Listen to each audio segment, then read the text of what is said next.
Bueno, vamos a dar comienzo a la sesión, a la parte propiamente de los discursos temáticos. En principio, cada uno de los ponentes vamos a tener 10 minutos y después habrá una discusión libre de una media hora. Bueno, aquí se suponía que iba a estar la profesora Liliana Arsovska como moderadora, pero desgraciadamente tuvo que salir urgentemente a su país y voy a moderar yo, aunque también soy otro de los ponentes. Bien, voy a presentar en orden a los que van a hablar. En primer lugar, bueno, los voy a decir. Primero va a hablar el profesor Cui Jian-xiong, posteriormente hablaré yo, después hablará Fu Jie, después Romer Cornejo, después Wang Yuchu y finalmente Enrique Dussel. Este es el orden. Voy a presentar con gran placer al profesor Cui Jian-xiong. Es un gran honor tenerlo aquí. Él es profesor de la Universidad de Fudan, en Shanghai, miembro del Comité de Ciencias Sociales del Ministerio de Educación, miembro del Comité Nacional Chino para el Plan de la Futura China, de la futura Tierra, del futuro planeta, miembro del Instituto de Investigación Nacional de Cultura e Historia y muchas más cosas. Realmente es una persona muy importante. Él hace investigación sobre historia y geografía, historia china, historia de la población, historia de la migración, historia cultural, historia medioambiental. Tiene muchas obras, sería muy largo y ya vamos mal de tiempo, pero bueno, démosle un gran aplauso al profesor Cui Jian-xiong.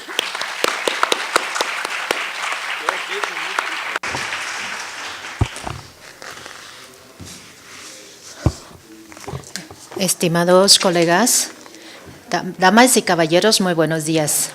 Aprovecho el día de hoy, quiero platicar un poco sobre los intercambios culturales entre China y el exterior.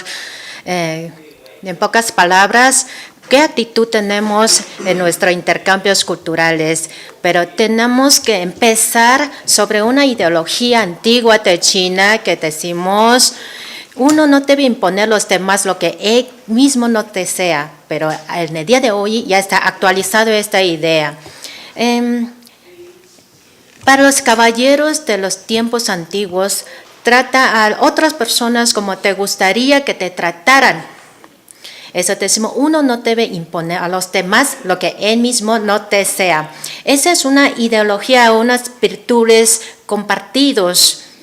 Bajo esta premisa de los valores comunes de la identidad cultural, las personas usan básicamente el mismo estándar sobre lo que no desea y lo que no desea. Por lo tanto, si algo tú no quieres, bajo ningún motivo se lo debes dar a otra persona. Pero si es algo tú deseas, tienes que compartir de forma activa con otros.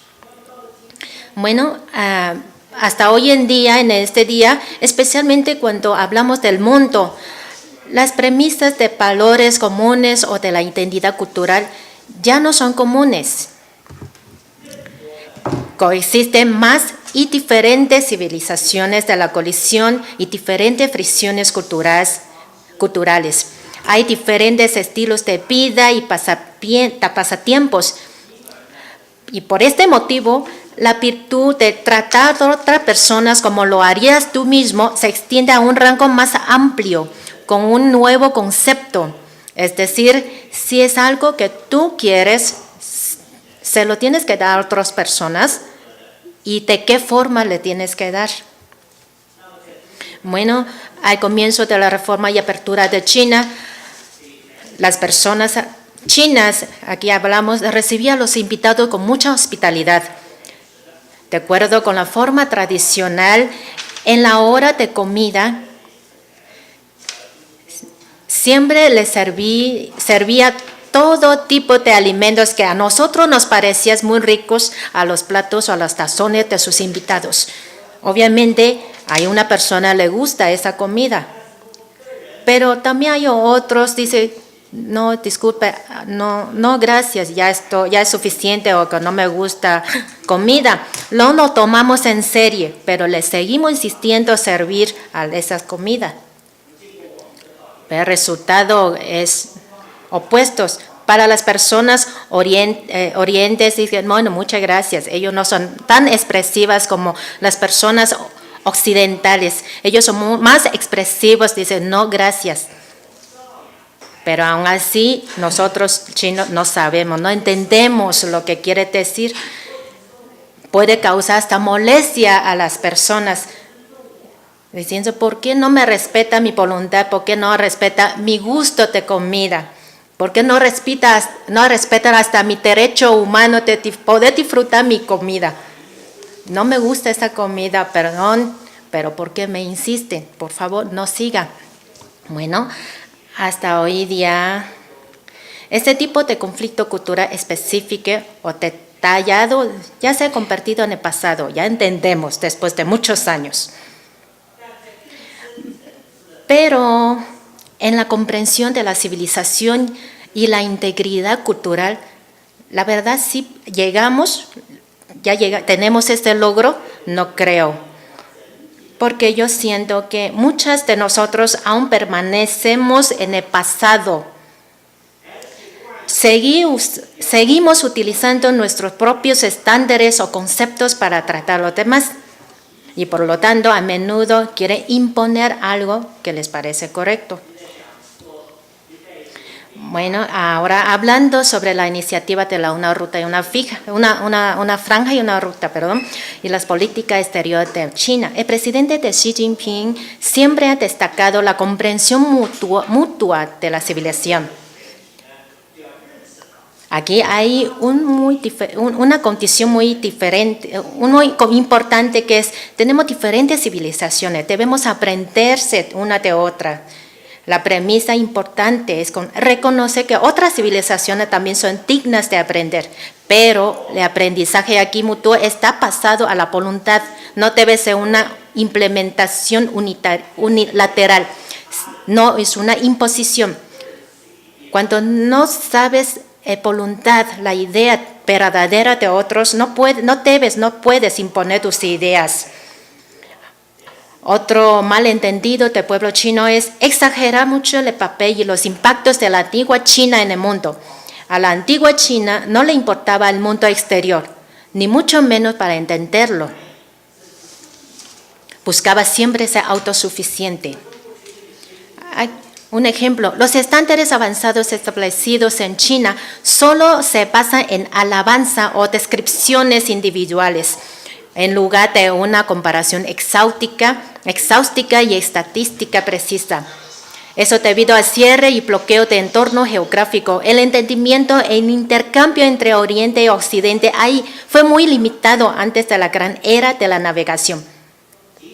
Muchas conclusiones estaban tomadas solo sobre los juicios subjetivos individuales de los eruditos, o la observación unilateral de un viajero o a una aplicación selectiva. Hasta hoy no se ha mostrado que la civilización maya y la civilización china tengan aún contacto o exista una influencia entre sí. No se pueden comparar las dos civilizaciones, ni tampoco se puede comprobar que una civilización es más avanzada que la otra. Las dinastías Qin, Han y Tang eran del mismo tiempo de Roma, pero hasta hoy en día no se ha comprobado que existía un intercambio sustancial entre sí. Puede decir que ninguno de ellos fue cosmopolita, porque no podemos comprobar todo eso. No puedo decir quién está más avanzado, quién tiene más fuerza. No hay manera de compararlos. En comparación, en la antigua China es más la falta de deseo o la motivación de comunicación o promueve su propia cultura china. Porque durante mucho tiempo los chinos nos considerábamos como el centro del mundo. Pensábamos tener todo sin que nos hiciera falta de nada. Y por otro lado, se consideraban salvajes todos los pueblos que no eran del tribu Huaxia o de la etnia Han. Ellos no están civilizados, no están educados. Hasta que recibieran la civilización china, podrían abandonar lo salvaje.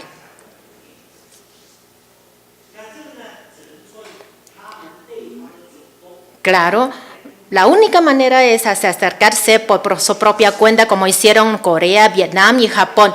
China no tiene necesidad de difundir su cultura, extender su poder. Durante mucho tiempo en la historia de China no se fundó ninguna escuela de Confucio en el extranjero, no mandaron profesores al extranjero. Incluso en las zonas de las minorías no empezaron a crear escuela ni organizar exámenes hasta estos lugares fueran reformados y conformados. En el siglo XVI, los chinos que se habían trasladado al extranjero habían comenzado a formar sus propias comunidades, pero hasta el final del siglo XIX no fueron reconocidos ni protegidos por la madre patria, ni pudieron obtener recursos culturales de la madre patria. Y la gran mayoría de ellos tenía un nivel muy bajo de educación o simplemente no tenía la capacidad de difundir la cultura. Incluso en unos países del sudeste asiático, a pesar de que la gran proporción de chinos de ultramar en la población total, la cultura china nunca ha sido la corriente principal de estos países. Por lo tanto, el primer paso de China hacia el mundo es reconocer de forma profunda las culturas de otros países, saber la diferencia entre la nuestra y las otras, enfocando principalmente en los puntos en que podemos aprender de ellos. Al mismo tiempo, enseñando al mundo nuestra cultura y nuestra ideología. Cuando nos llegue a contestar todas esas dudas sobre nosotros, solo cuando nos llegue a necesitar podemos extender nuestra mano. Claro, con la condición de que lo que brindamos es algo que realmente quieren y necesiten. Asimismo, esperamos que las civilizaciones, las culturas, los países ajenos nos traten de la misma manera, no como a unos en el pasado imponen siempre sus estándares o sus ideas pensando que son las únicas maneras para salvar a este mundo. Ellos justificaban a China. Querían cambiar China. Eso no estamos en contra de esta idea. Estoy totalmente de acuerdo con la idea, con lo que dijo el famoso pero ya fallecido erudito Fei Xiaotong. Aprecia la cultura o valores de los demás como lo hacen con la propia y el mundo se convertirá en todo armonioso. Si todos podemos adquirirnos, a uno no debe imponer a los demás lo que él quiere no desean como el punto final y haz lo que quisieras que hicieran, pero no con cuidado como principio. Bueno, entonces dejamos ese dominio, damos un gran paso adelante. Eso es lo que quiero compartir con ustedes. Muchas gracias. Muchas gracias, profesor Ke. Bueno, a continuación en el programa pues voy a hablar yo. Soy profesor de aquí, de esta casa, del Colegio de México, del Centro de Estudios de Asia y África, y me dedico a cuestiones de historia de la ciencia y a cuestiones de la llegada de los misioneros a China y también a Filipinas. ¿Por qué a Filipinas? De hecho, voy a hablar aquí de Manila. Van a ver que tiene mucho que ver con la historia de China y con su relación con México. La ruta del Galeón de Manila, un antecedente de la nueva ruta de la seda, Itai y Lu. El gran proyecto de cooperación internacional de la China de nuestro tiempo, Itai y Lu, popularmente conocido como la nueva ruta de la seda, ha despertado el interés en todo el mundo. También México puede beneficiarse de esta interesante iniciativa del gobierno chino. Podría parecer que estamos muy lejos de China, casi al otro extremo del mundo. Sin embargo, solo un océano nos separa. Y para mostrar las grandes posibilidades de cooperación entre México y China, voy a dejar a mis colegas que hablen sobre la nueva ruta de la seda del siglo XXI, y yo me voy a ir atrás en el tiempo, al siglo XVI, cuando nuestros dos países protagonizaron la que llegaría a convertirse en la ruta transoceánica más fructífera y duradera de toda la historia. Es lo que se conoce como la ruta del Galeón de Manila a Acapulco o Nao de China, que uniría China y México durante 2 siglos y medio, utilizando la ciudad filipina de Manila como punto de contacto entre ambos países para intercambiar plata y mercancías de todo tipo. En 1565, los españoles se establecieron en Filipinas. Pocas décadas después, vivían en Manila decenas de miles de chinos, que fueron fundamentales para la propia supervivencia de los españoles en el archipiélago filipino. El Parián era el barrio donde vivían los sangleyes, nombre con el que se conocía a los chinos de Manila. El dominico Juan Cobo, en una carta escrita en 1589, donde describía el Parián, dice lo siguiente, cito: «Ellos tienen aquí, en Manila, junto al río, un mercado que llaman Parián, que es una gran cuadra de portales, en medio de los cuales hay una balsa de agua grande con un puente al río, por donde entra y sale el agua. Aquí entran con sus barquillos y con sus champanes. En este mercado hay mercaderías de seda, de lienzo, de cuantas cosas quieren los hombres. Hay oficiales de cuantos oficios quisieren, plateros, sastres, zapateros, carpinteros, pintores. Finalmente hay tantos oficios como quisieren». Fin de la cita. También Domingo de Salazar, el primer obispo de Manila, escribió una carta a relación de las cosas de la China y de los chinos del Parián de Manila, dirigida al rey Felipe II, fechada en Manila en junio de 1590, en la cual se puede leer, cito: «Hay en este Parián médicos y boticarios, con rótulos en sus lenguas puestos en las boticas, que declaran lo que en ellas se vende. Hay también bodegones en mucha cantidad, donde acuden los sangleyes y naturales a comer, donde me dicen que también acuden españoles. Los oficios mecánicos de los españoles han cesado todos, porque todos se visten y calzan con sangleyes, por ser muy buenos oficiales, al uso de España, y lo hacen todo muy barato.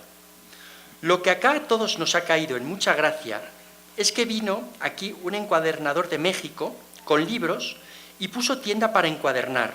Asentó con un sangley, diciendo que le quería servir, y disimuladamente, sin que el amo lo echase de ver, miró cómo encuadernaba y en poco tiempo se salió de su casa diciendo que ya no le quería servir. Y puso tienda de este oficio, y certifico a vuestra majestad que salió tan excelente oficial que al maestro le ha sido forzoso dejar el oficio, porque todos acuden al sangley, y hace tan buena obra que no hace falta el oficial español.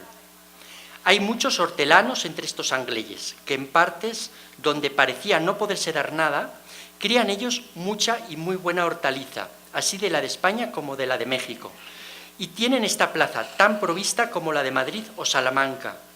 Hacen sillas y frenos y estribos tan buenos y tan baratos que algunos mercaderes quieren de ellos hacer carga para México». Fin de la cita. Las anteriores descripciones del Parián de Manila indican de manera clara que este lugar constituía el punto central de la ruta entre Nueva España y China. Para poder entender por qué vivían tantos chinos en Manila, hay que tener en cuenta la situación histórica que vivía su país.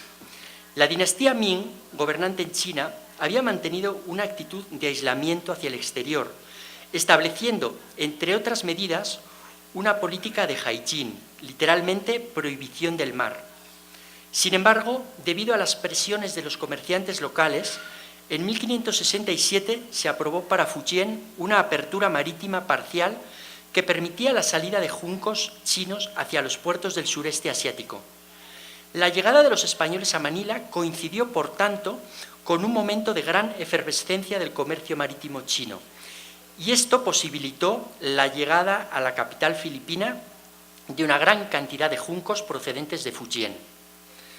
Por otra parte, la plata tenía mucha importancia en China, lo cual también coincidió con el reciente descubrimiento de ricas minas de ese metal precioso en los virreinatos de la Nueva España y del Perú. Durante la dinastía Ming, los distintos tipos de impuestos en China, que al principio se pagaban en granos y seda, se unificaron en un solo tipo de tributo que se tenía que pagar en plata. Esto provocó una enorme demanda de ese metal. China empezó a ser el destino de las grandes fuentes de plata mundial de la época: Rusia, Japón y la América Española. Este metal precioso era tan apreciado en China que su cambio con respecto al oro era bastante mayor que en Europa. La venta de plata a los chinos, por tanto, se convirtió en un negocio extremadamente redituable. Además, desde el primer momento, los españoles fueron conscientes de que lo único que podían ofrecer a China a cambio de sus ricas mercancías era plata. Normalmente la plata circulaba en China por peso. No existía la uniformidad monetaria. La determinación del peso y la pureza la hacía cada casa de cambio. Por ese motivo, el real de A8 novohispano, debido a su estabilidad y pureza, fue muy apreciado en China y posibilitó el intercambio entre los comerciantes europeos y chinos. Se puede considerar, por tanto, que la moneda de plata mexicana fue la primera divisa internacional, teniendo un papel similar al que actualmente pueden tener el dólar o el euro. La plata americana era intercambiada en Manila por una gran cantidad de mercancías llegadas de toda Asia Oriental y Meridional, especialmente de China. Buena parte de estas mercancías se enviaban en el galeón de Manila hacia la Nueva España. Entre los productos que cruzaban el Pacífico había telas de todo tipo, especialmente de seda, también especias, por ejemplo canela, y por supuesto porcelanas y otras artesanías, espejos, muebles lacados, tibores, etc. También hubo un gran número de personas que cruzaron el océano. Miles de asiáticos llegaron a Acapulco entre los siglos XVI y XVIII. La influencia asiática en la Nueva España fue enorme, hecho que no ha sido suficientemente estudiado hasta la fecha. Los asiáticos en el virreinato se integraron bien en el medio que les tocó vivir, llegando a transformar culturalmente el país que hoy es México. El comercio transpacífico podía dar más ganancias que el del Atlántico, pero al mismo tiempo era también una empresa muy aventurada. Entre 1580 y 1630, la mayor parte de los viajes no se realizaron de manera totalmente exitosa. Sin embargo, a partir de la mitad del siglo XVII, la ruta adquirió estabilidad y seguridad. Durante la segunda mitad del siglo XVII y la primera del XVIII, es decir, durante la época central de funcionamiento de la ruta transpacífica, hubo una gran regularidad en las salidas y llegadas de los barcos a los puertos. El galeón partía de Manila en junio o julio con el monzón de verano y llegaba a Acapulco en noviembre o diciembre. Entre enero y febrero se descargaban las mercancías en Acapulco. El barco salía nuevamente hacia marzo, o como mucho abril, y llegaba a Manila entre junio y julio, justo cuando estaba saliendo otro galeón en dirección a Acapulco. Al llegar el galeón a la Nueva España, se llevaba a cabo la Feria de Acapulco, normalmente enero o febrero de cada año. La feria duraba entre 20 días y 2 meses y allí se vendían las mercancías asiáticas. El puerto adquiría entonces una animación extraordinaria. Los productos que sobraban se enviaban a la Ciudad de México. Allí se vendían en el Parián, mercado cuyo nombre evocaba el de Manila y que estaba situado donde actualmente está el Zócalo, es decir, en el mero centro de la capital mexicana. Algunas de las mercancías asiáticas permanecían en la Ciudad de México, pero otras iban a distintos lugares de la Nueva España e incluso a Perú o a España por Veracruz. La Guerra de Independencia mexicana terminó con la ruta transoceánica. En marzo de 1815 partió de Acapulco hacia Manila el último galeón. Con ello terminaban 2 siglos y medio, durante los cuales China y México estuvieron unidos comercialmente. La ruta del galeón de Manila o Nao de China posibilitó la conexión regular entre Europa, América y Asia por primera vez en la historia, por lo que se puede considerar como el inicio de la globalización. Es por ello que las actuales relaciones comerciales entre China y México, particularmente la llegada de la nueva ruta de la seda, Itai y Lu, a nuestro país, no hace otra cosa que retomar un contacto entre nuestros dos países cuya ruta transoceánica del galeón de Manila a Acapulco fue fundamental para todo el comercio mundial entre los siglos XVI y XIX. Muchas gracias.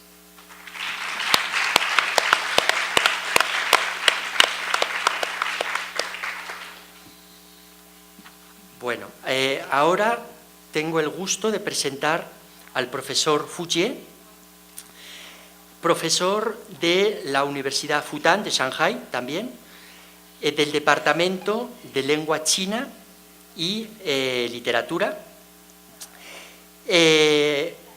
También ha tenido varios cargos. Actualmente es el vicedirector del Departamento de Lengua China y Literatura. Es investigador, además del Instituto de Investigación para el Pensamiento y Cultura Antiguos de China, de la Universidad Normal de China Oriental, desde el 2003. Démosle un fuerte aplauso al profesor Fu Jie.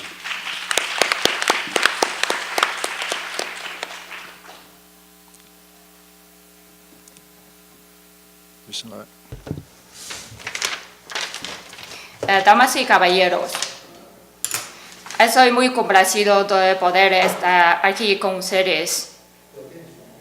El profesor Ge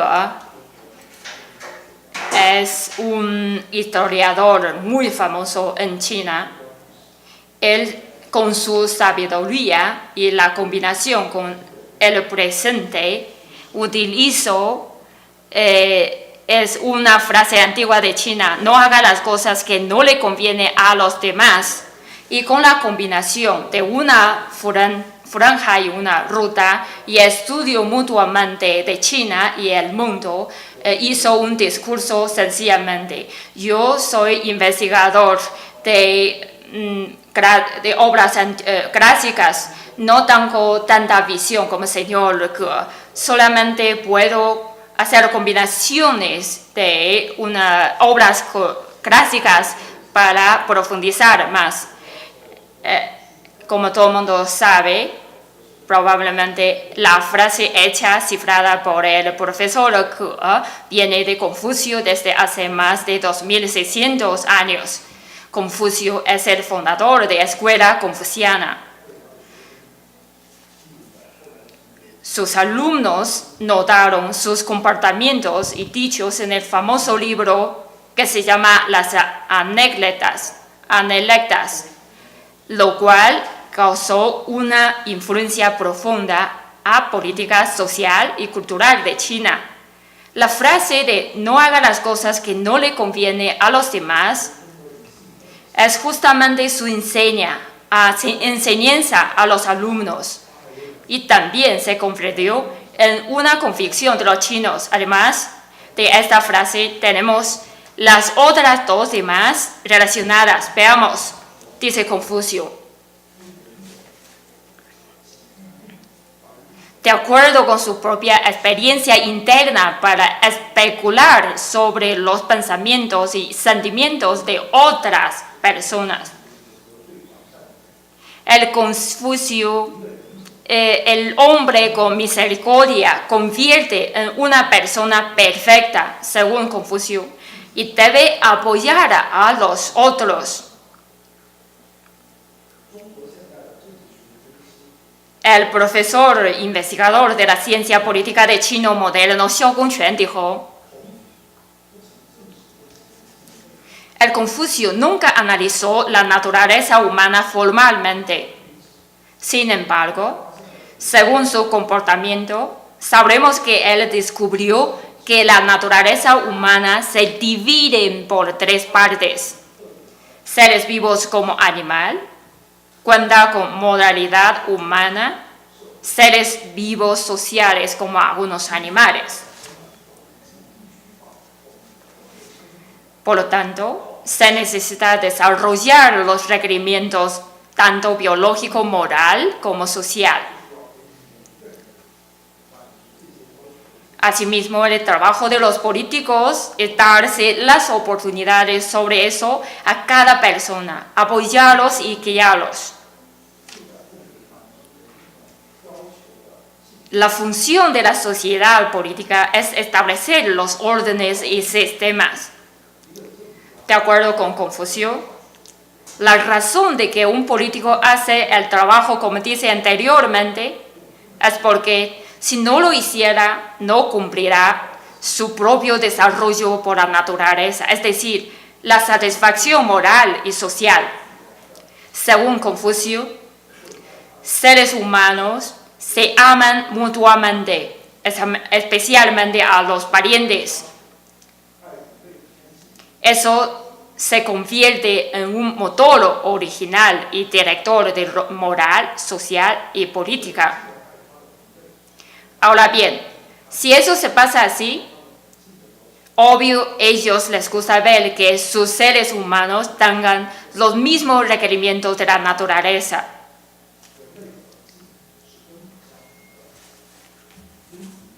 Si tenga suficiente capacidad, apoyará más allá a los otros para obtenerlos. La naturaleza del hombre es esencialmente la misma, por eso uno sabrá las necesidades de los otros a través de saber las de misma. A nivel más alto de hombre con misericordia es la máxima satisfacción obtiene con los otros durante el desarrollo de los mismos seres humanos. Claro, no quiere decir que un hombre bueno y optimista puede obligar a los otros a pensar lo mismo que tú. Como el Señor que ha mencionado hace tiempo, no haga las cosas que no le convienen a los demás. Eso no quiere decir haga las cosas que le convienen a los demás. Otra frase de Confucio dice: un caballero busca una relación armoniosa con los demás y mientras tanto un villano encuentra una relación hipócrita con los otros. Un caballero es lo mismo que un hombre con misericordia. También son personas ideales según el Confucio. Sin embargo, un villano es al contrario, lo desprecia. Esta frase significa que los caballeros buscan relaciones armoniosas y no es necesariamente hipócritas, y por el otro lado, los villanos son hipócritas sin tener relaciones armoniosas. Hace 200 años, había un erudito clásico que se llama Liu Baonan, uno de los famosos investigadores chinos sobre la obra de las Analectas. Él le comentó: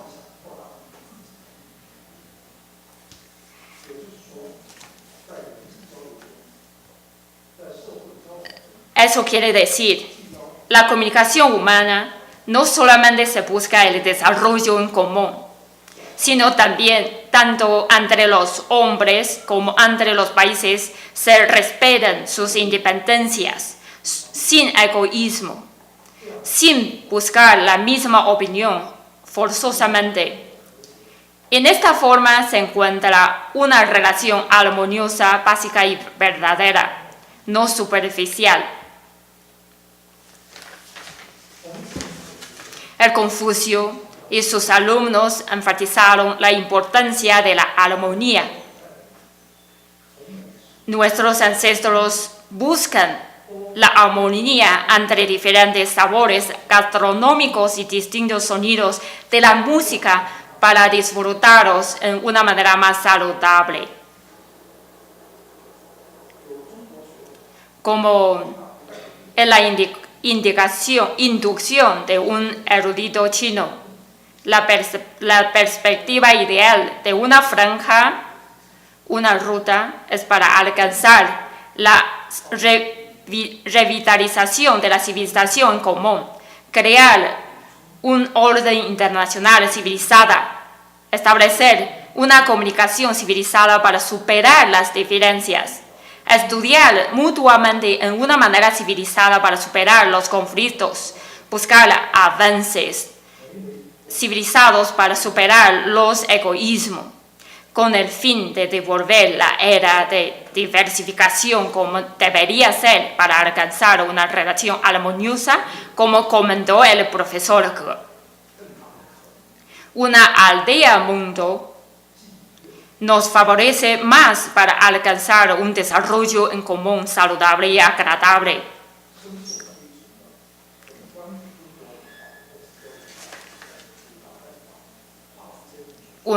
Como dice Octavio Paz, es muy probable que estamos en un fin de una historia y un inicio de la otra. Sin embargo, todas las causas y acciones que tengamos y deseamos son para construir, no destruir, un puente que conecte a los demás del mundo. Muchas gracias a todos ustedes.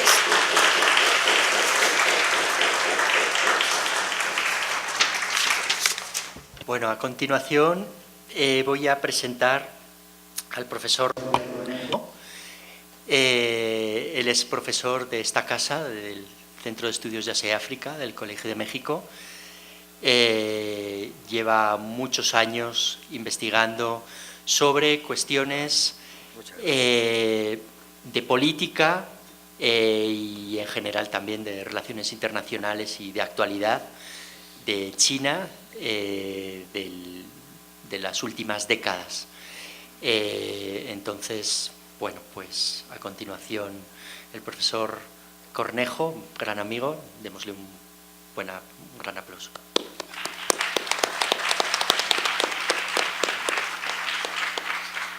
Muchas gracias, José Antonio, por tu presentación. Es un honor para mí estar con eruditos de China en esta conferencia, en este simposio sobre la ruta de la seda. Ellos se han centrado en las actitudes y en las características culturales de China. Y yo me voy a centrar un poco en qué es este proyecto y qué significa para la actualidad, para China y para el mundo. Se viene hablando de reavivar o de este proyecto desde 2013, aún antes del 18 Congreso, con la preocupación dentro de los líderes del Partido Comunista de qué hacer con las relaciones con los vecinos.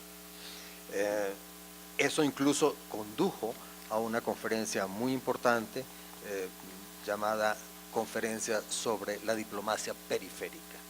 Y en ese momento se elabora por parte de Xi Jinping este proyecto, esta iniciativa, así mismo se le llamó, más que proyecto, iniciativa sobre una nueva ruta de la seda, que implica fundamentalmente la comunicación de China por el interior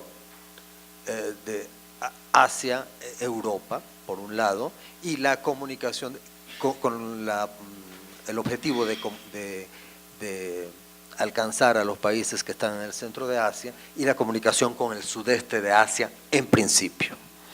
Sin embargo, debo decir, es importante reconocer que este gran proyecto del que se habla en todas partes y del que hay muchos simposios de esta naturaleza, todavía tiene un carácter muy vago y todavía no hay más que muy pocas concreciones de él. Todavía no tiene una institucionalización dentro de China. Esto no implica que no vaya a ser un proyecto exitoso. Muchos de los grandes proyectos, incluidas las reformas dentro de la historia contemporánea de China, comenzaron de esa manera. O sea, comenzaron como grandes ideas y pequeños proyectos, ¿no?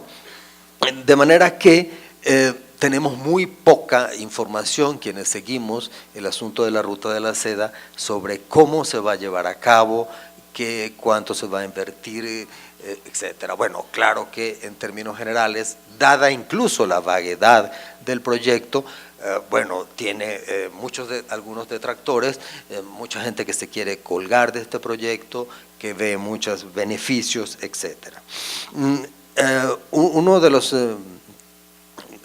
asuntos importantes en esto que se han concretado de alguna manera es lo del ferrocarril que comunicaría el centro de China a través de Tailandia, lo cual se comenzó a construir con algunos conflictos por los tipos de interés del lado de Tailandia, dado que China había dado un interés más bajo en Indonesia de 2% y en Tailandia estaba aplicado en 2.5%, por lo tanto los tailandeses decidieron financiarlos ellos por sí mismos.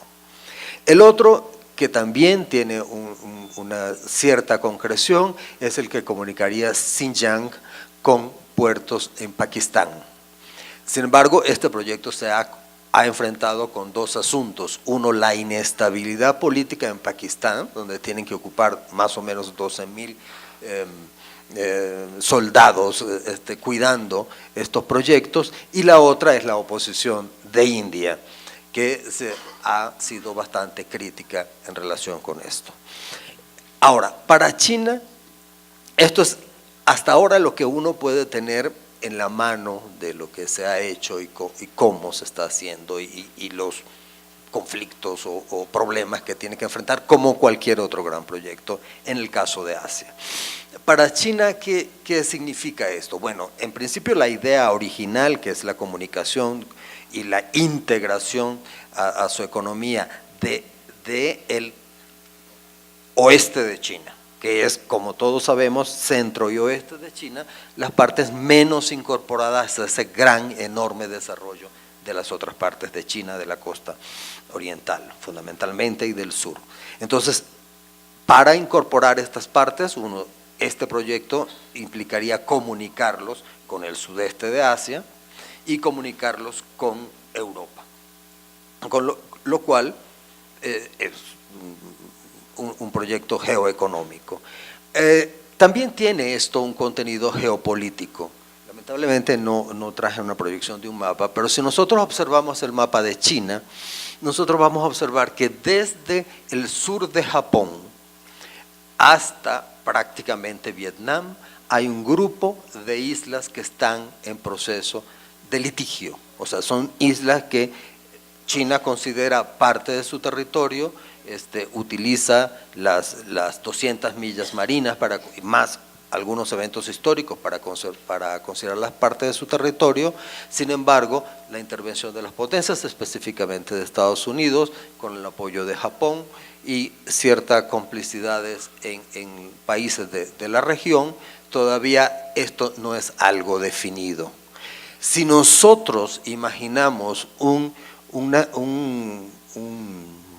escenario negativo en el cual hubiera realmente conflictos económicos o conflictos políticos, militares en esta región, China prácticamente se convertiría en mediterránea, tendría que sacar sus productos por el centro de Europa o por Pakistán o por Tailandia o otro país incorporado y que está interesado y que hay intereses en este asunto de la ruta, que es Myanmar. Sin embargo, allí no se han podido concretar más los asuntos debido a la inestabilidad política en este país, ¿no? De manera que sí, es un proyecto muy importante, muy interesante para la comunicación de China con el mundo y de sus productos. Otro de los elementos que están dentro del interés de China es lo que llamamos la sobrecapacidad industrial, que no es necesariamente sobrecapacidad de producción, sino sobrecapacidad de una enorme cantidad de empresas de acero y otras empresas pesadas, las cuales sería para China deseable mudarlas más a su centro y a su oeste o incluso a otros países periféricos donde pudieran seguir produciendo y exportando de este tipo de asuntos, dado los proyectos que nosotros vemos desde el 13 Plan Quinquenal de Desarrollo, de convertirse a China como un productor realmente de cosas de punta, o que podemos también observar en el reciente discurso del presidente Jiang Zemin, que aunque tenga 60 páginas, yo creo que sí vale la pena leerlo, ¿no?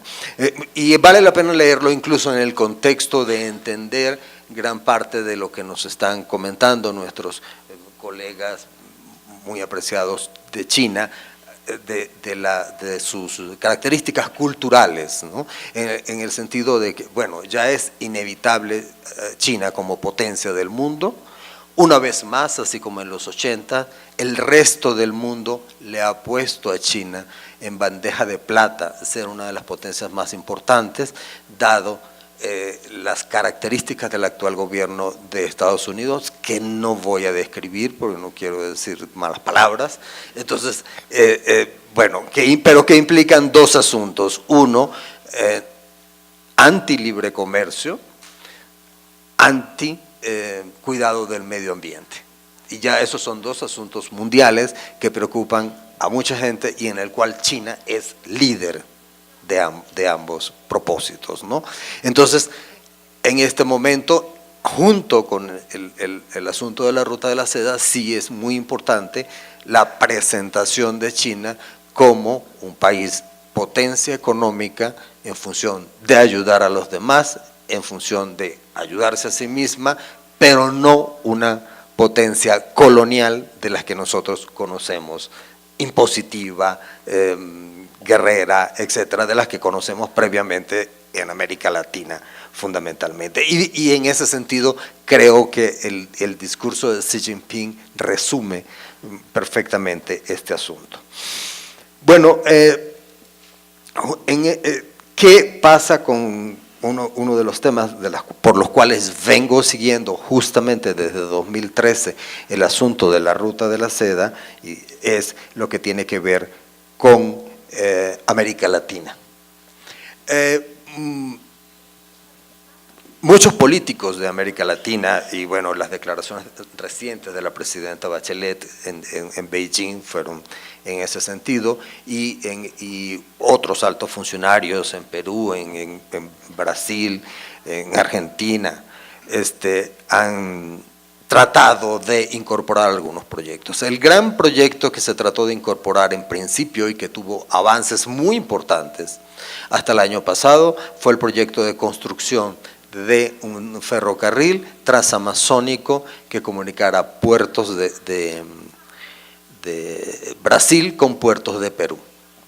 A pesar de que este proyecto fue aprobado por los congresos de los tres países y que hubo convenios importantes, que hubo reparto de tareas, que se veía como algo inminente, en los cambios de gobierno en los dos países sudamericanos, que fue el golpe a Dilma Rousseff y las elecciones en Perú, junto con la entrega por parte de China del informe técnico y económico sobre el proyecto, paralizó absolutamente, hasta donde sé, las conversaciones sobre este gran proyecto que todos los veían como parte de la Ruta de la Seda en América Latina, y el proyecto se desvió hacia la incorporación un poco más al sur de Bolivia, donde las compañías chinas tienen mucho menos papel y allí han estado más presentes las compañías alemanas. Con lo cual también uno podría inferir que pudo haber habido alguna presión de Estados Unidos en este sentido. Hoy se discute todavía, ya sí, de manera muy cruda, quiero decir muy al principio de la discusión, una comunicación combinando trenes y carreteras entre Chile y Argentina, de alguna manera, el gran interés tanto para estos países de América Latina como para China es poder tener una comunicación transoceánica en América Latina que impida, que permita una agilización mayor de su comercio, dadas las limitaciones del Canal de Panamá. El país más grande y más importante que en América Latina, importante desde el punto de vista del tamaño de su economía, no desde otro punto de vista, es que tiene los dos océanos, es México, y no hasta la fecha, bueno, hay ciertas conversaciones en relación a un tren en esta zona de Oaxaca. Sin embargo, todavía no ha cuajado el asunto. Bueno, el punto es que en el gran proyecto de la Ruta de la Seda, la gran iniciativa de la Ruta de la Seda, todavía China está en el proceso de convencer al mundo: somos pacíficos, no vamos a intervenir violentamente, nosotros no tenemos esa cultura de intervenir violentamente y pueden tener confianza en nosotros. Y en las concreciones se ha encontrado con dificultades en los países en los que propias de los países en los que ha tenido alguna influencia, como es el caso de Pakistán o como ha sido el caso de América Latina, que aunque no estuvo incluida oficialmente dentro de la Ruta de la Seda, bueno, muchos de los, no sé, esto no sirve. ¿Ese sirve? No. Ah, bueno, no importa.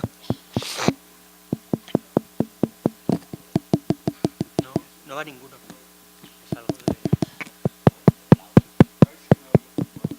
¿Sí? Ah, ¿sí oyes? Ok, perfecto. Ah, bueno, aunque no estuvo oficialmente incluido, porque oficialmente las conversaciones han estado haciéndose con Rusia, con Bielorrusia, con los países de Europa Oriental, y se han hecho como a manera de prueba, ¿no?, estos embarques por tren desde China, cuyo centro, por cierto, podría ser Chongqing para este gran proyecto, hasta puertos europeos. Todavía es un proyecto que está sobre la mesa, donde, bueno, algunos bancos, los bancos estatales chinos en conjunto tienen aproximadamente 100.000 millones de dólares para invertir en otros lados, pero de todas maneras requieren tanto las condiciones políticas de los países involucrados como inversiones conjuntas con los otros países. Bueno, creo que hasta aquí llega mi tiempo. Gracias. Muchas gracias.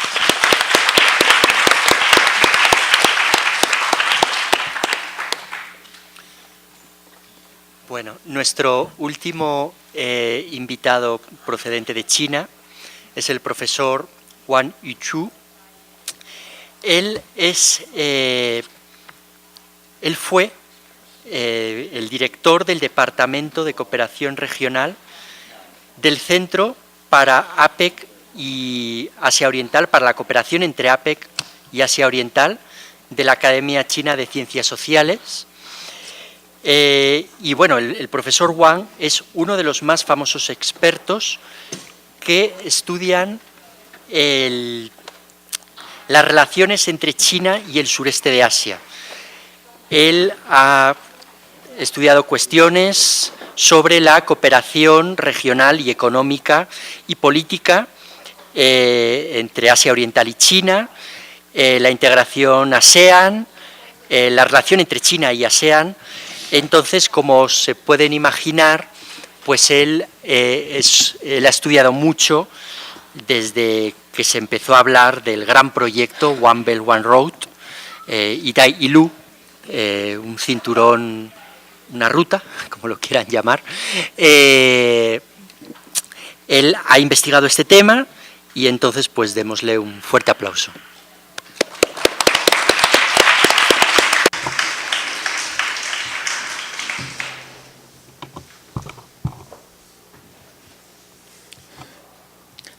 ¿Sí? ¿Sí me escucha? Sí. 可以 OK Muchas gracias a José Antonio, muchas gracias por su presentación.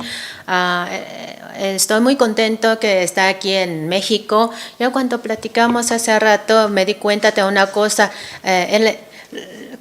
La forma que entendemos sobre una franja y una ruta a lo mejor es un poco diferente entre uno y otro. Yo quería platicar un poco sobre las ideas sobre esta iniciativa de una franja y una ruta, pero a lo mejor voy a hacer un poco de ajuste sobre cómo debemos entender sobre esta iniciativa. Bueno, para empezar, cuando hablamos de una franja y una ruta, hablamos de este mapa. Sí escuchamos bien. ¿No entienden? Sí, escuchamos. Sí. No, sí necesita el micrófono. Sí necesita micrófono porque si no, no escuchamos. Sí, yes. Sí, necesitamos micrófono. Bueno, vamos a ver este mapa. Cuando hablamos de la ruta de seda, es la seda. Esa ruta empezó hace muchos años. Es una idea, propuso un alemán. Pero ¿por qué usamos esta idea, la ruta de seda? Porque tenemos unos significados modernos. Porque esa ruta tiene su contribución. La seda antigua de China data hace más de 1000 años. Era uno de los productos de alta tecnología, digamos, en el mundo, que contribuía China hacia el mundo. Y el segundo es esa ruta nos brindó muchas cooperaciones desde aquel entonces. Los intercambios de materiales y el comercio internacional fue la causa de esa formación de esa ruta. Y porque a través de la cooperación, hablamos del cristiano, los misioneros llegaron a través de esta ruta a China. Sabemos, a través de esta ruta se realizaron muchos intercambios y comunicaciones. Y hoy en día cuando hablamos de la ruta de seda, esa representa el deseo de China que construir una nueva forma de comunicación entre China y el mundo para realizar un canal para realizar intercambios y comunicaciones culturales y comercio, entre otras. Cuando dice Go también, si eres algo no debes imponer a los otros. Yo quiero compartir un poco por qué hablamos. Porque eso que lo queremos, porque queremos esta ruta de seda. Y usted pueden, a través de esa plática, puede pensar, ustedes quieren esta ruta también, les gustaría participar en esa ruta. Allá pueden ver, aquí tenemos dos rutas, de hecho, uno es de marítimo, uno de terreno. Y hoy en día hablamos de la ruta, hablamos de ferrocarril, hablamos del barco transoceánicos. Eso es lo que nuestro deseo para conseguir ganar. ¿Por qué queremos esta ruta? Porque para empezar es algo que queremos nosotros, el gobierno chino. ¿Por qué queremos? Porque somos un país en vía de desarrollo. Sabemos el México ha desarrollado muchos años antes de nosotros. El PIB per cápita de México es más de $10,000, pero en China es $8,000. Durante toda esta situación de desarrollo tenemos muchos problemas en nuestro desarrollo. Uno de muchos, al igual que ustedes, ¿cómo cruzar la trampa de ingreso medio? Yo creo que México enfrenta el mismo problema. No solamente China, México, también así pasa con los otros países en vía de desarrollo. Sabemos hasta hoy en día muchos países no han podido cruzar la trampa de ingreso medio, como usted mencionó en Argentina. El segundo, el desarrollo desigual de Oriente, de Occidente y China. Ese es lo que quiero compartir en este mapa. Los puntos verdes oscuros intensos son los lugares más desarrollados, tiene su per cápita más alto. Y Todo eso representa los diferentes estados de la República de China. Después de 30 años de reforma y apertura, hemos desarrollado mucho, pero ese desarrollo está muy desbalanceado. El segundo, tenemos una gran presión sobre la tasa de empleo de trabajos. Si no podemos garantizar un desarrollo estable de nuestra economía, no podemos garantizar la tasa de empleo de trabajos. Sabemos en China somos un gran poblado. Año con año tenemos cerca de 8 millones de graduados. Si no podemos garantizar que todos ellos pueden conseguir un empleo, no podemos seguir desarrollando. Bueno, como nosotros, China, queremos seguir implementar cooperaciones con otros países en vías de desarrollo. ¿Cuáles puntos? Para conseguir esa situación ganar y ganar, ¿cómo podemos conseguir? Porque sabemos, todos enfrentamos los mismos, no tenemos suficientes infraestructuras. Eso nos impide un desarrollo económico. Por ese motivo tenemos que empezar cooperaciones. Tenemos China capacidad de invertir. Tenemos, como usted mencionó también, tenemos la capacidad de producción de productos, como usted mencionó, las industrias pesadas, industria de acero. No puedo escuchar. Bueno, tenemos que, una de las ideas que antes de la apertura y reforma, tenemos un gran problema para conseguir los acero, pero hoy en día ya somos uno de los primeros productores de acero. Por ejemplo, en la provincia de Hefei, producimos el número 1 de los aceros comparando de Inglaterra y otros países. Tenemos una producción suficientemente alta que no sabemos cómo consumir todos estos aceros. Bueno, y estas cooperaciones sí pueden ser aceptadas para otros países. Tenemos que pensar, no sabemos si ellos es lo que quieren. Hablamos mucho, a través de esta ruta queremos exportar cosas buenas. No quiero exportar producciones normales que digamos, queremos exportar cosas con valor, alta tecnología. Por ese motivo queremos construir una relación más estrecha con otros países, con otras industrias. Todo eso tenemos que buscar cómo estrechar ese camino para conseguir ganar y ganar. Claro, uno de los puntos que platicamos también, cómo conseguimos el entendimiento cultural. Hablamos de ideologías antiguas, hablamos de muchas filosofías chinas. ¿Y cómo le podemos introducir o cómo podemos presentar esta ideología a otros países? A través del entendimiento de esta ideología podemos buscar oportunidades de cooperación. Esa es nuestra idea sobre una ruta y una franja. Una franja y una ruta, esa es la base. En realidad, ese también es nuestra meta, nuestra idea, objetivo de esta ruta. Ya, último, me gustaría compartir un ejemplo. El corredor, aquí hablamos hace rato, hablamos mucho del CPEC, el corredor económico que conecta la parte Kashi y Pakistán.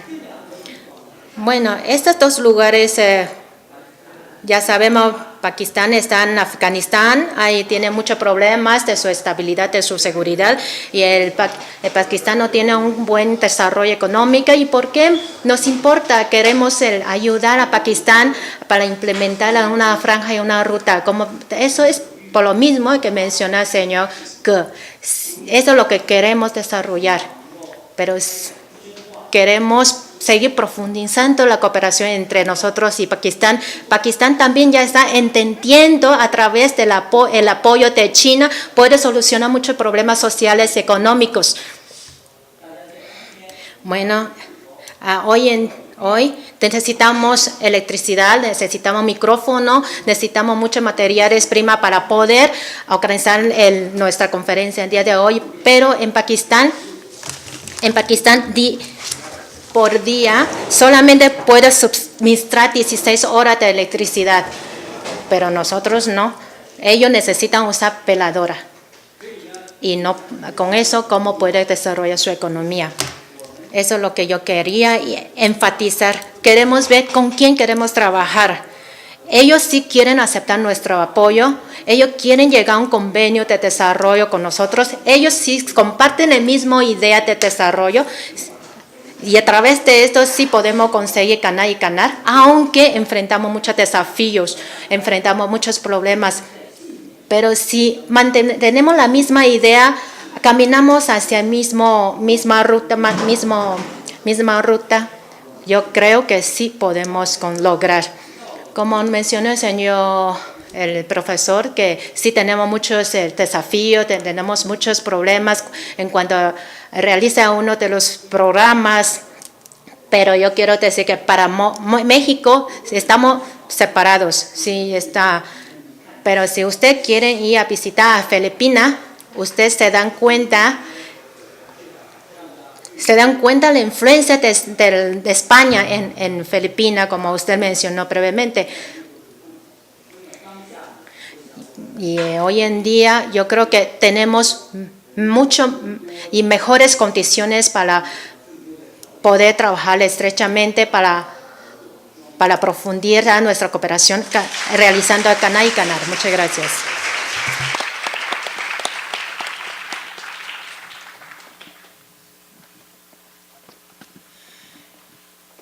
Bueno, para terminar, es un gusto presentar al doctor Enrique Dussel. Él es profesor de la Universidad Nacional Autónoma de México y es el director del CECHIMEX, el Centro China-México, que pertenece a la Facultad de Economía, y él lleva años investigando cuestiones de economía de China, de la economía más contemporánea, y particularmente de las relaciones entre China y América Latina, y sobre eso nos va a hablar el día de hoy. Adelante. Gracias. Un fuerte aplauso.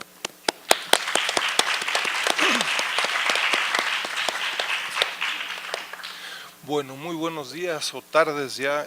Muchas gracias por la invitación y muy agradecido, por supuesto, con el Colegio de México, con la Embajada de China que ha apoyado y muchos otros eventos y otros organizadores del evento. Miren, yo quisiera compartir con ustedes, tenemos 600 segundos, así es que quisiera compartir con ustedes 3 temas básicos. En esta discusión yo les diría de elementos para el análisis de la relación de América Latina y el Caribe con China, ¿no? Un primer tema yo les diría una invitación, ¿no? Muchos de ustedes acá están desde diferentes trincheras interesados en el tema de esta relación y una invitación a integrarse, a participar en esta red académica de América Latina y el Caribe sobre China, ¿no?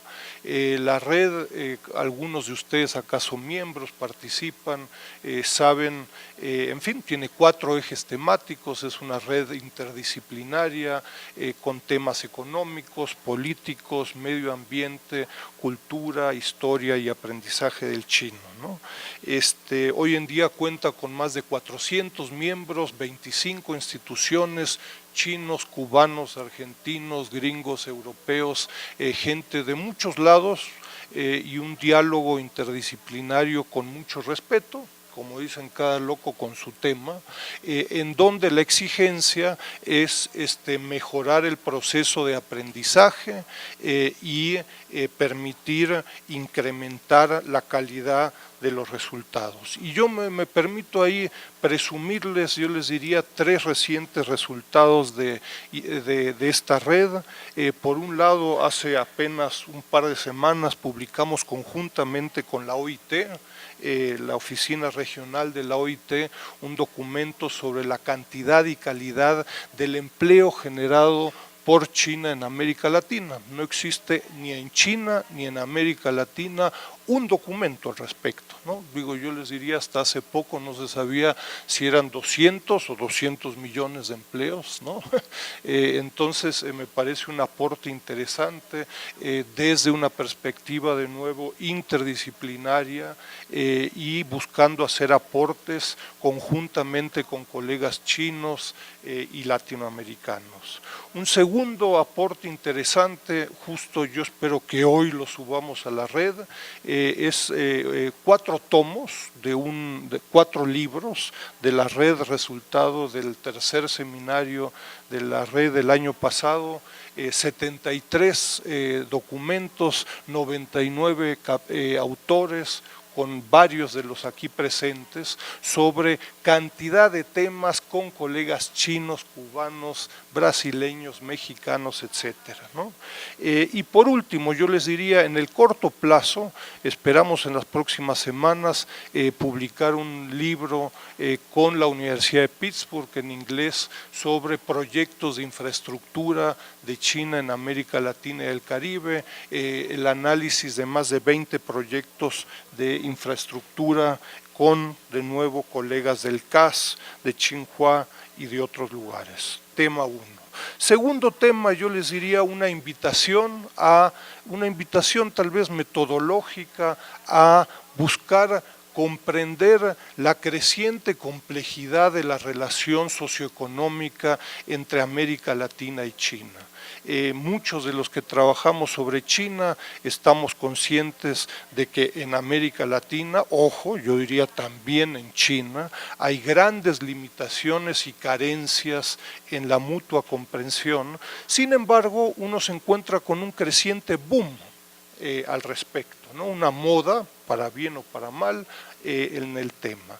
Y yo me permito humildemente proponer una metodología para buscar estructurar la discusión en términos de 4 fases de la creciente complejidad de la relación. 1, desde los 80s y los 90s, la creciente presencia de China en América Latina, ojo, también de América Latina en China, un tema no suficientemente analizado, en términos del comercio, exportaciones, importaciones, y se requiere una especialización por países, por sectores, cadenas de valor. Hay todo un grupo de análisis también en la red al respecto. Segundo tema, el tema de financiamiento. China como fuente de financiamiento en América Latina, acá gente como Kevin Gallagher, pero colegas del CAS, de Tsinghua, en otros lugares han estado trabajando al respecto, instituciones chinas, modalidades, montos, etcétera. Tercer tema, el tema de la inversión extranjera directa de China en América Latina.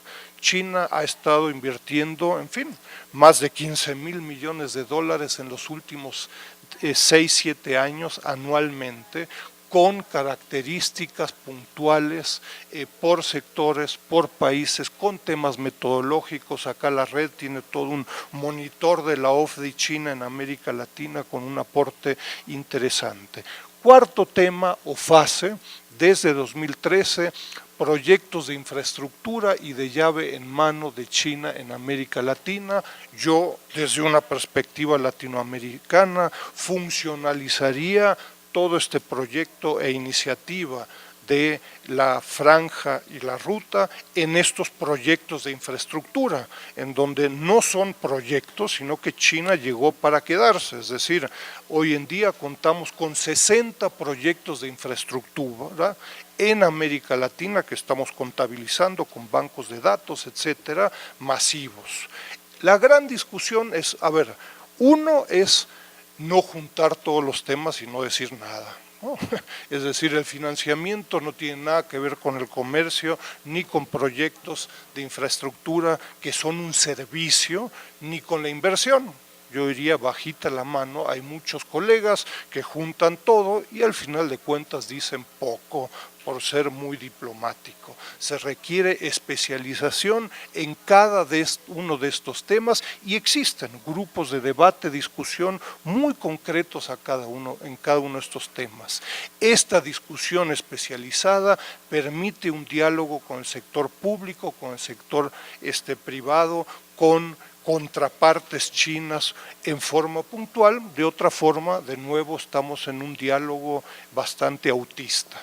Y yo les diría, para los colegas chinos es muy importante comprender en esta creciente complejidad que estas fases y temas específicos representan para América Latina, también para China, un enorme reto en términos de desarrollo, no en términos de una cooperación abstracta, sino que en términos muy concretos de desarrollo. Imaginémonos en el peor de los casos proyectos de infraestructura, están analizados con nombre, apellido, empleos, tecnologías, encadenamientos hacia adelante, hacia atrás, empresas, etcétera. Imaginémonos proyectos de infraestructura en donde es lo más sofisticado que hoy en día China presenta en este contexto de la franja y la ruta, proyectos en donde la renovación del tren Belgrano a las afueras de Buenos Aires, en fin, el financiamiento, la tecnología, las empresas, las fuerzas de trabajo, empresas proveedoras, clientes y servicios postventa, todos son de China. Y si así lo permite la contraparte en Argentina o en Costa Rica o en México, el mate, el tequila y las tortillas vendrán de China. Eso a América Latina nos regresa siglos, ¿no? Es decir, ¿cuál es el insumo latinoamericano? Pues ninguno. La fuerza de trabajo puede ser también China. Entonces, el reto en términos de desarrollo, yo creo que ¿quién va a entender este reto mejor que China? Pues es el proceso que ha realizado en los últimos 20 o 30 años. Y yo diría con mucha humildad, pero en términos de buscar una discusión, por supuesto que el primero que no permitiría proyectos en donde la totalidad de los insumos sean extranjeros, pues va a ser la propia China, ¿no? Yo creo que es el desarrollo que ha logrado en los últimos 20 o 30 años. Esto entonces permite un diálogo concreto en proyectos específicos en cada uno de estos temas: comercio, financiamiento, inversión y proyectos de infraestructura. Y último tema que quisiera compartir, tercer tema que quisiera compartir, es simplemente el tema institucional, ¿no? Es decir, no obstante el boom, lo sexy que resulta China en América Latina y América Latina en China, uno se encuentra hoy en día con muy pocas, en algunos casos decrecientes, instituciones en China y en América Latina. Los expertos al respecto en China, no tengo tiempo, plantean de que las principales instituciones en China que se concentran en América Latina, su época dorada fue hace 20 años. Y en América Latina nos encontramos con, sorprendentemente, muy pocas instituciones públicas, privadas y académicas, ¿no? Es decir, reconozco y hemos trabajado con mucho detalle al respecto del who is who en términos institucionales académicos. Estamos en el Colegio de México, la UBA, la Universidad del Pacífico, la UNAM, etcétera. Sin embargo, nos encontramos con una enorme brecha en términos de la dinámica económica, comercial, inversión, la discusión sobre la nueva ruta de la seda, etcétera, y las instituciones que trabajan 24 horas al día sobre China, ¿no? no hay suficiente financiamiento, no hay perspectiva de largo plazo, no hay paciencia por parte del sector público y de las propias instituciones. Y termino señalándoles simplemente, y en forma provocadora, yo les diría que el mejor mal ejemplo pues es México, probablemente en su relación con China, ¿no? México y China en el sector público cuentan con muy valiosas instituciones, las hemos analizado, hemos participado, lo hemos invitado, etcétera, la Comisión Binacional, el Grupo de Alto Nivel, el Grupo de Alto Nivel de Economía y el Grupo de Alto Nivel de Inversiones, ¿no? Se reúnen 1, 2, 3 veces al año, yo les diría buena música, buenos programas, buen trago, fantásticas fotos, no solucionan los problemas concretos en la relación entre México y China. ¿Quién discute hoy el proyecto de Chicoacén 2? ¿No? La mayoría ni lo ha de conocer. Si ese proyecto se cae, el tema y el congelamiento de la relación, como sucedió resultado del proyecto de infraestructura del tren rápido México-Querétaro, se va a quedar chiquito, ¿no? Estamos hablando de un proyecto de más de 400 millones de dólares y desgraciadamente en términos generales yo les diría a nadie le importa, ¿no? Entonces no tenemos instituciones interesadas en la Cancillería, en Economía, en Hacienda y ojo, me parece que tampoco suficientemente en las instituciones chinas. Entonces yo simplemente invitaría de nuevo a fortalecer las instituciones, invertir desde una perspectiva de largo plazo en la academia, en el sector público y privado, que no se ha hecho suficientemente. Y dado el tema del simposio Nueva Ruta de la Seda y toda esta moda, en el buen sentido de la palabra, de obor y una franja, una ruta, ojalá que le dedicáramos recursos y tiempo a las instituciones. Muchos otros temas se los lleva el viento, ¿no? Muchas gracias.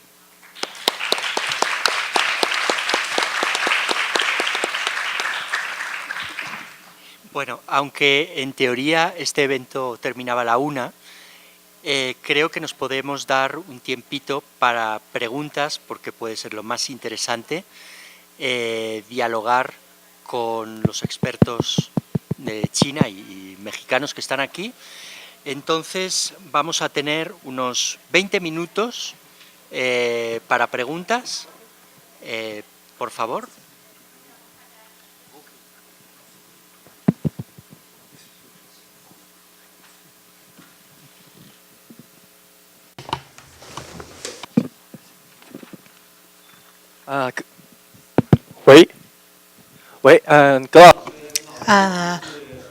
Muchas gracias, señor Ge. Yo crecí aquí en México, ya llevo 18 años aquí viviendo en México, estuve estudiando en la Universidad Fudan. Tengo dos preguntas. El primero es, usted tiene un artículo que escribió en 2015, también escribió un libro. Sobre este artículo usted habla, tenemos que reflejar la naturaleza de China. Claro, ahí también mencionó ustedes sobre la naturaleza de Japón y en 1995 usted habló de la naturaleza de los chinos, de China. Usted no esperaba en ese artículo un desarrollo tan rápido durante estos 20 años. ¿Usted cómo ve en el día de hoy sobre la naturaleza de los chinos? ¿Se han desarrollado también?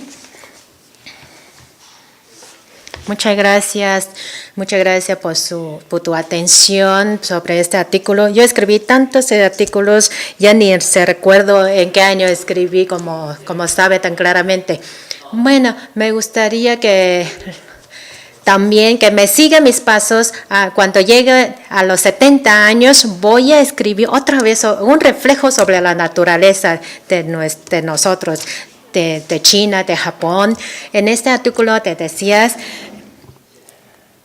yo creo que tengo 2 puntos que ya está actualizado.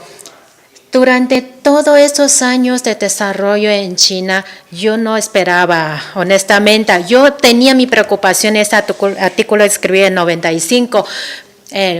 Yo sabía, en este momento la economía de Japón sí estaba muy fuerte, pero en 100 años, ¿cómo iba China? Sí le vamos a ganar economía en China, pero ahora no tengo que esperar 100 años, 20 años, veo que ya estamos ganando en Japón. Y el segundo punto es, yo quiero decir que ese reflejo sobre la naturaleza del ser humano es correcto. Bueno, hoy en día hemos conseguido tantos logros que nunca esperamos en China. Pero podemos decir que ya llegamos al punto perfecto de desarrollo económico, cultural, entre otros. ¿Tenemos puntos para mejorar? Claro que sí, tenemos que seguir reflejando, tenemos que seguir buscando un camino para mejorar. Así que yo prácticamente estoy de acuerdo con lo que escribí hace 20 años en el 95. No sé si ya contesté previamente tus preguntas. También como al principio de este simposio, lo que decías, lo que queremos, ¿cómo podemos pensar si es algo que quieren también los otros? Ese es el resultado de mi reflejo respecto a este artículo. ¿Puedo hacer una segunda pregunta? Puedo hacer la segunda pregunta. Para el futuro. Y si en el futuro sí tenga oportunidad, sí le doy oportunidad para hacer la segunda pregunta.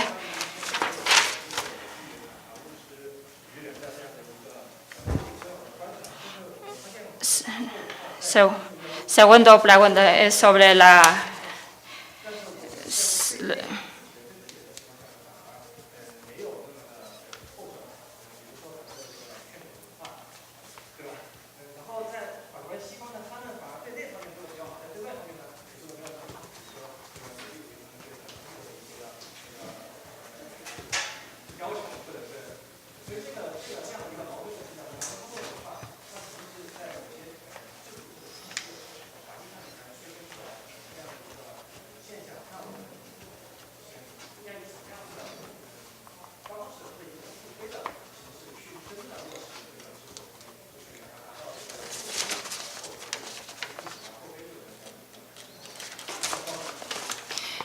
hace rato el profesor nos comentó que no haga las cosas que no le conviene a los demás y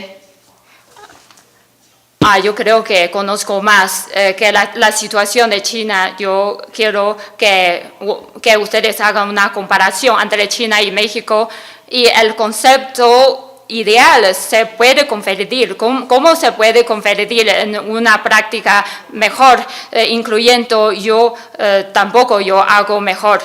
Entonces,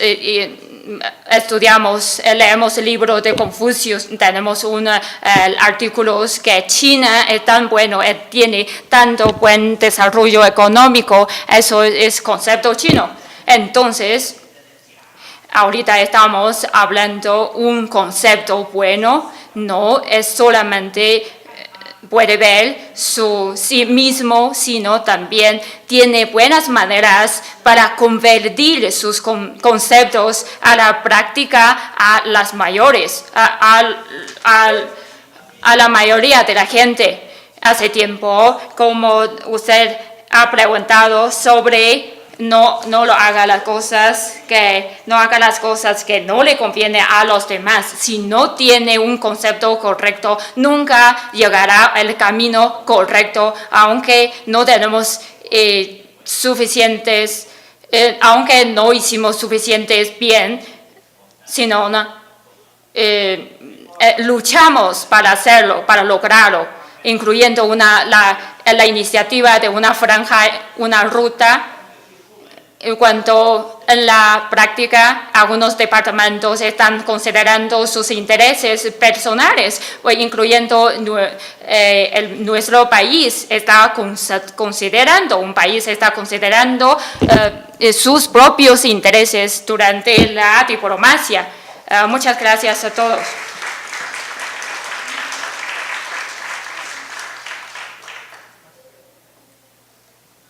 还有问题吗？Yo tengo una pregunta. Yo he estado en México por 29 años. Hace 30 años y durante los primeros años estaba en China. En los últimos años he ido a China muchas veces. Yo he visto mucho desarrollo de China. Estoy muy complacido de ver el desarrollo económico chino, también el desarrollo de ferrocarril. Y mucha gente se puede sentir la conveniencia del ferrocarril, cuánto puede llegar a México. Por eso hace tiempo he escuchado en México se puede construir un proyecto de ferrocarril. Hace tiempo he escuchado una pregunta, va a ser un proyecto de ferrocarril en Oaxaca. Entonces mi pregunta es, ahorita estamos haciendo un proyecto, actividades de una franja, una ruta. De principio hacemos unas inversiones grandotas.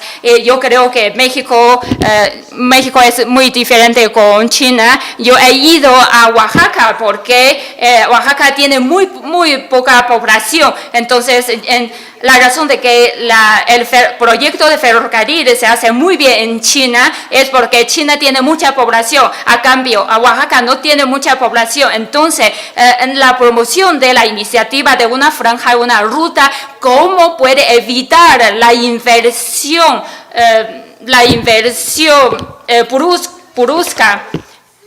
Eso es cuestión de recursos, cuestión de inversiones. Yo quiero preguntar a nuestro experto cómo puede evitar durante la iniciativa de una franja, una ruta, cómo puede evitar la inversión sin pensar. Yo puedo contestar tus preguntas. Yo creo que tu pensamiento, tus sentimientos no están completos. En los últimos 2 años, cada año participo nuestras dos conferencias internacionales importantes y he practicado mucho sobre ese proyecto. Durante el desarrollo del proyecto de ferrocarril, cómo hacer pensar por largo plazo. En Beijing y Shanghai no se puede satisfacer las necesidades de la gente por una línea de ferrocarril, pero en China ahorita estamos haciendo la segunda línea de ferrocarriles. Por ejemplo, en Shanghai, Guizhou, etcétera, tiene menos personas que México. Por eso aquí este proyecto se perdió mucho dinero y cada año por ingresos no es suficiente ni para los intereses. Pero ¿por qué seguimos haciendo? Porque si no hacemos una red social, no tiene buen futuro. Según el punto de vista estratégico de China, de desarrollo, en el oeste de China necesita desarrollar. Entonces, tu opinión es muy importante, es correcto. No solamente puede ver por un lado, sino también necesitamos ver por una panorama completa. Pero China está promoviendo mucho el proyecto de ferrocarril, pero hay un país no se necesita. Pero nuestro país no se necesita este proyecto de ferrocarril. 300 kilómetros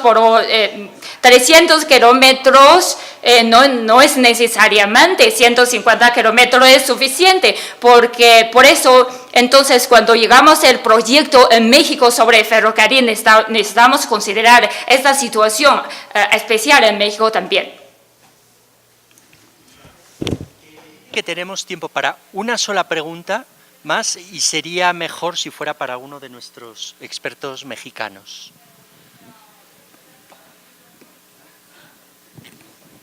Adelante. Si yo quiero hacerle una pregunta a Romer, por los viejos tiempos, cuando era estudiante aquí,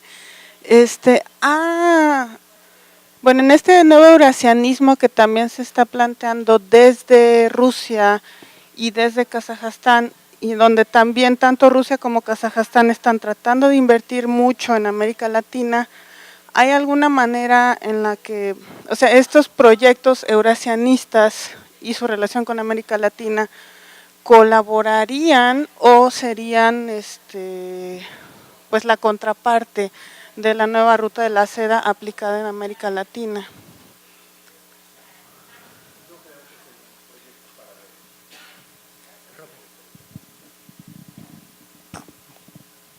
Creo que serían proyectos paralelos, no necesariamente incluidos en el mismo asunto de la ruta de la seda. O sea, porque los intereses de ambos países son bastante diferentes, tanto los de Rusia como los de China. Claro.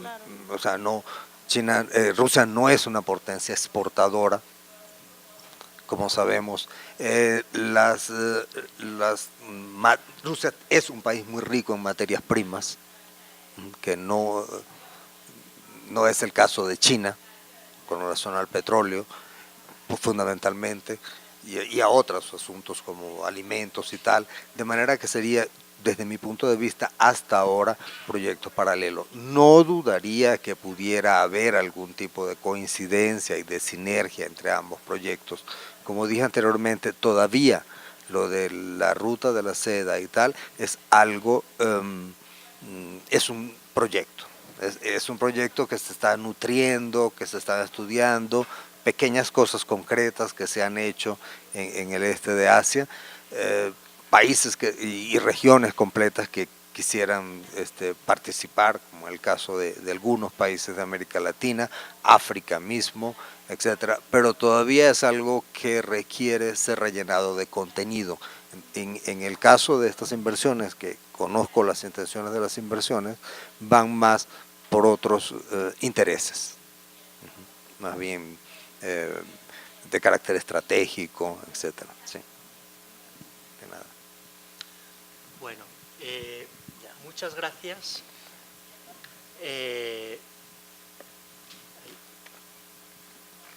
Venga, una última pregunta, si es corta.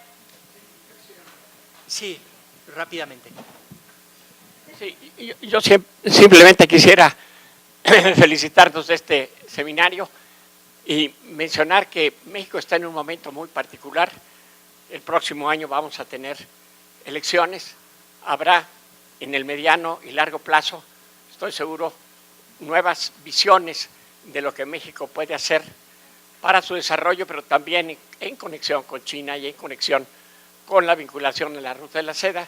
Simplemente quisiera señalar que, habiendo escuchado aquí pues referencias históricas, inclusive a todo lo que fue pues la vieja relación entre México y Asia a través del galeón de Manila o de la nao de China,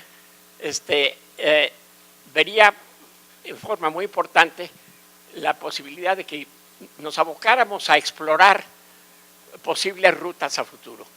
Yo presido algo que se llama el Centro Tepoztlán Víctor Urquidi. Aquí hay algunos participantes del Colegio de México y de otras universidades que estamos trazando una visión estratégica hacia 2030 en México, también con una visión más de largo plazo, como la tiene China.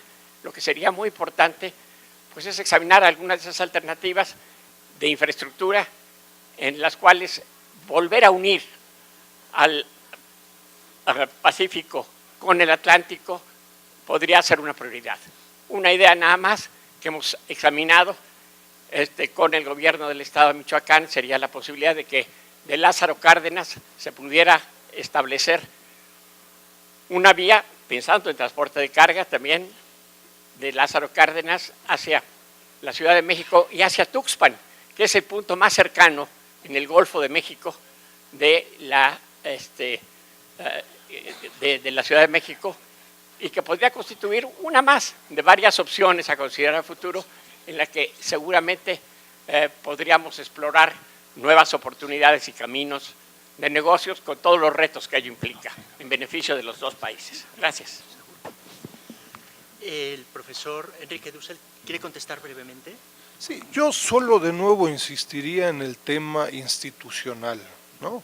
Es decir, los temas de comercio, inversión, infraestructura, financiamiento, enfrentan los principales retos entre América Latina y China y concretamente México en el ámbito institucional, débiles y no existentes instituciones.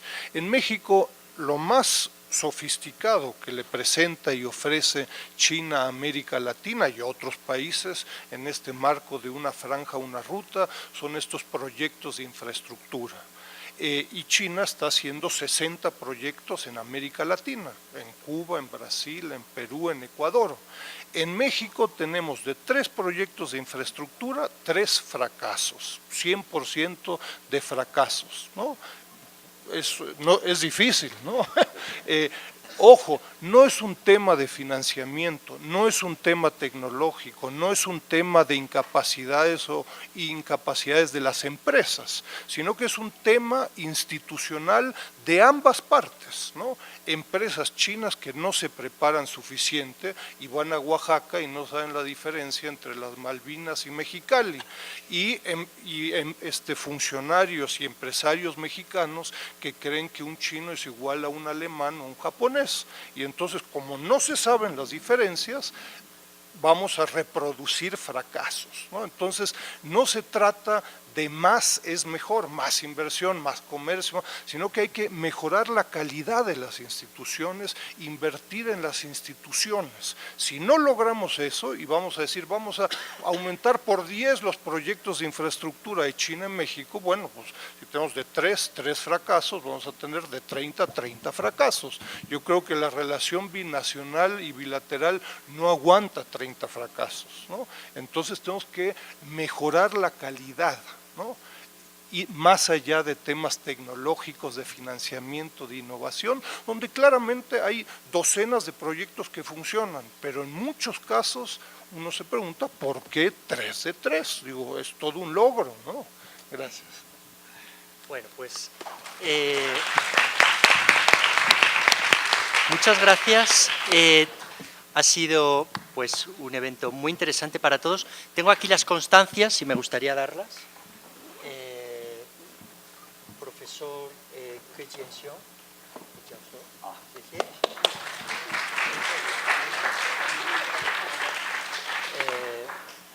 Profesor Fujie.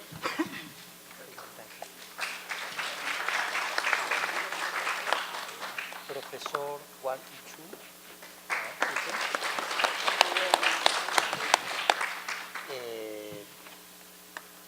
Rome. Gracias. Y Enrique. También tengo para Vinci.